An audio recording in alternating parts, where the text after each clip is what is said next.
Chapter 6. The Yoga of Meditation. The Blessed Lord said, "Not depending on the fruit of action to be done, without performing actions is the renuncier and yogi, not the one without the fire and without action. Thus what they call renunciation, know this to be yoga, son of Pandu. Without renunciating motive, no one becomes a yogi. It is said that action is the method of the sage wishing to ascend to union. It is said that serenity is the method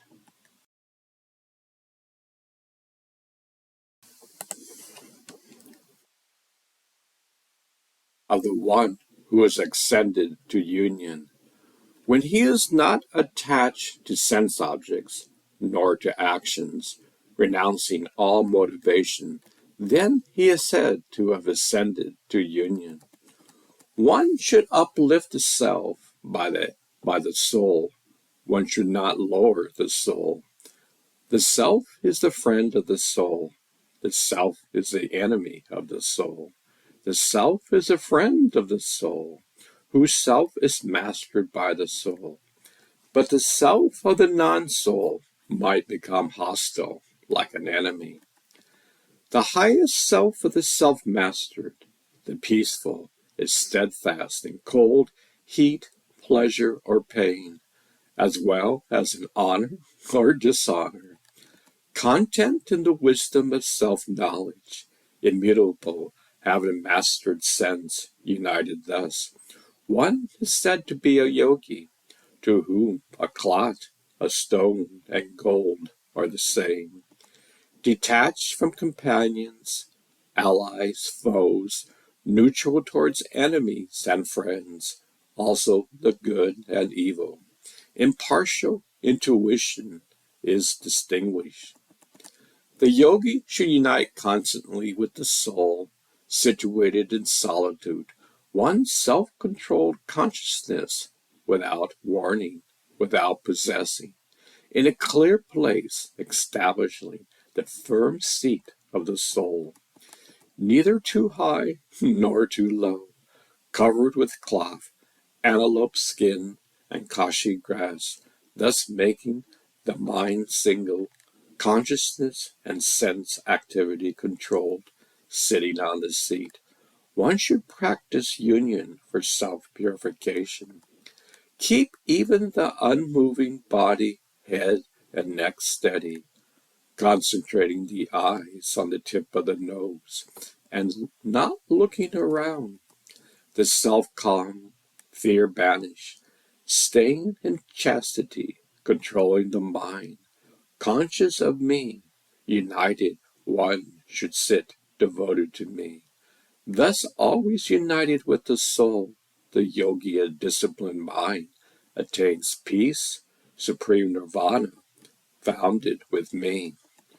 Yoga is neither eating too much nor not eating at all, and neither the habit of sleeping too much, not that of keeping awake.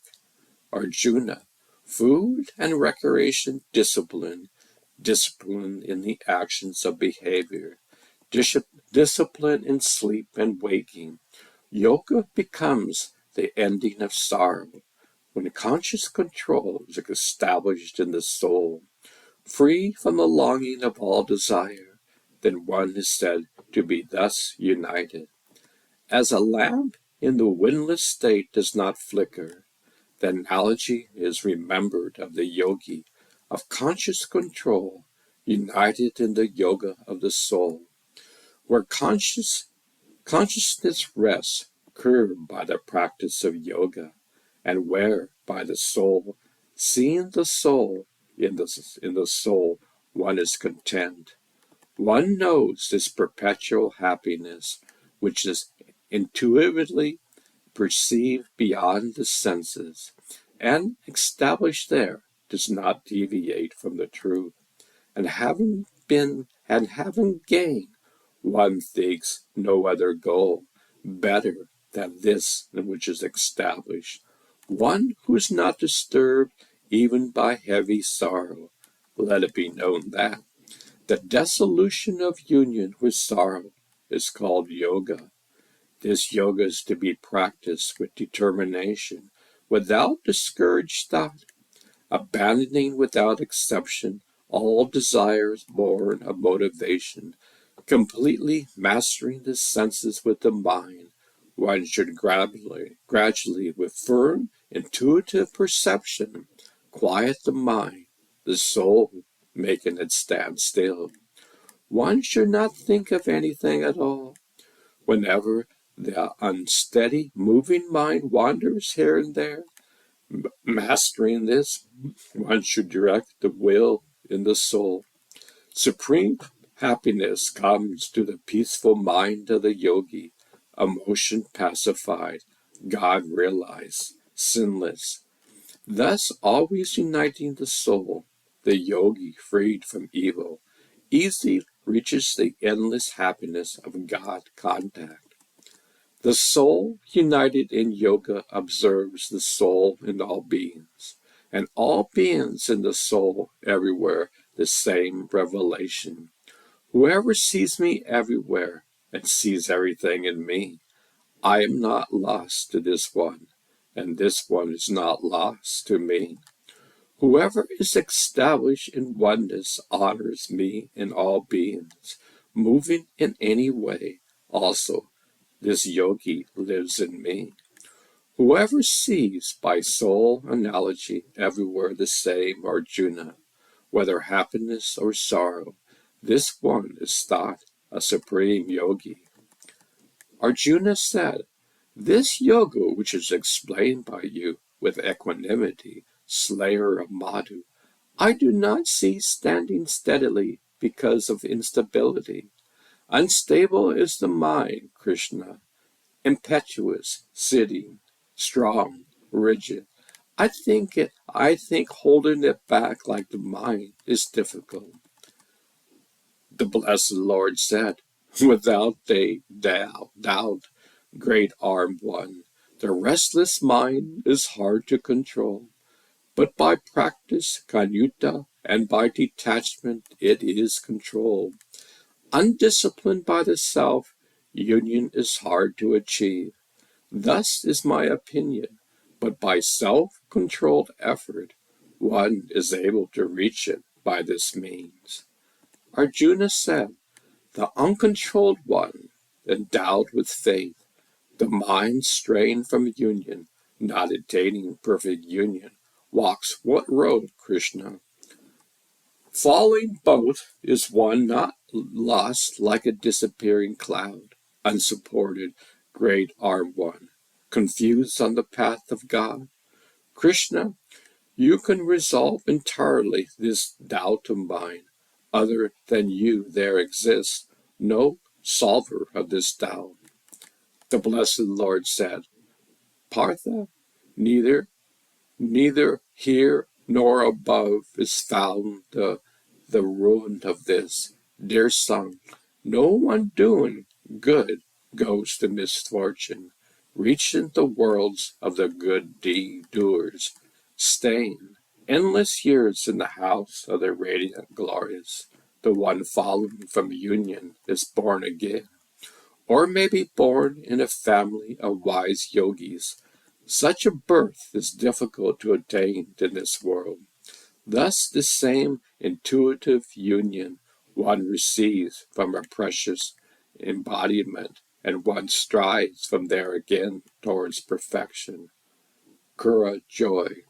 By this previous practice one is irresistibly carried on, wishing to know also of union.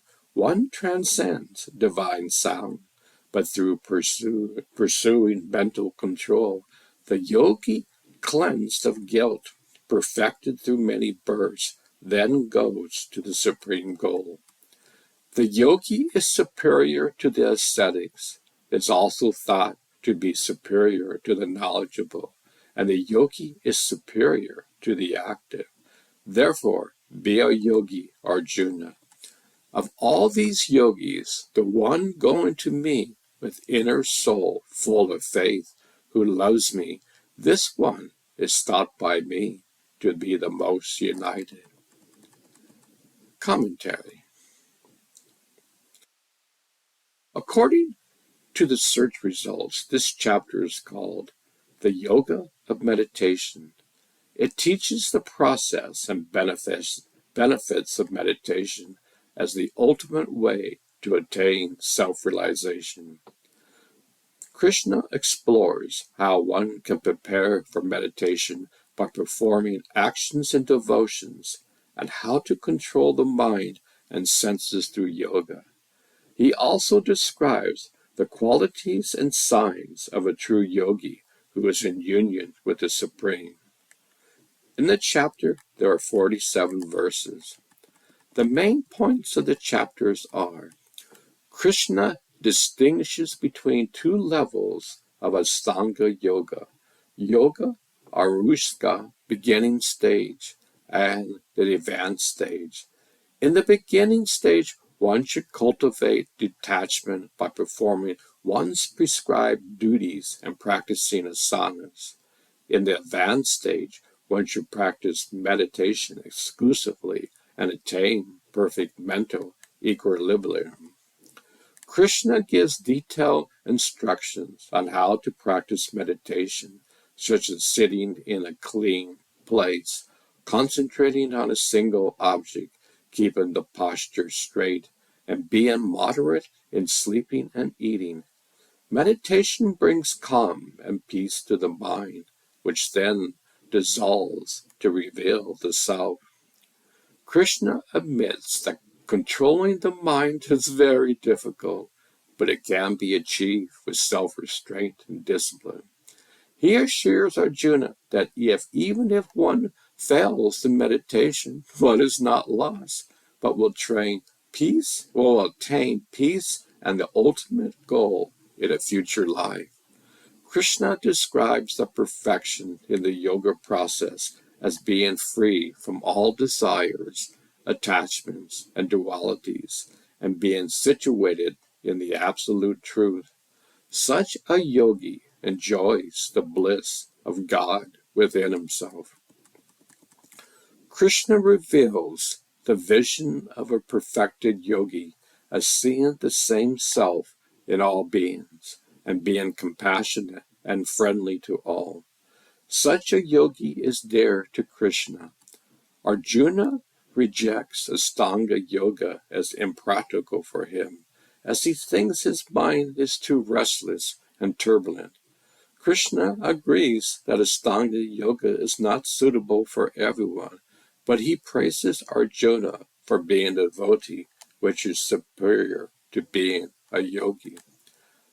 Krishna concludes by declaring that among all kinds of yogis, he considers the best one to be his devotee, who always thinks of him with love and faith.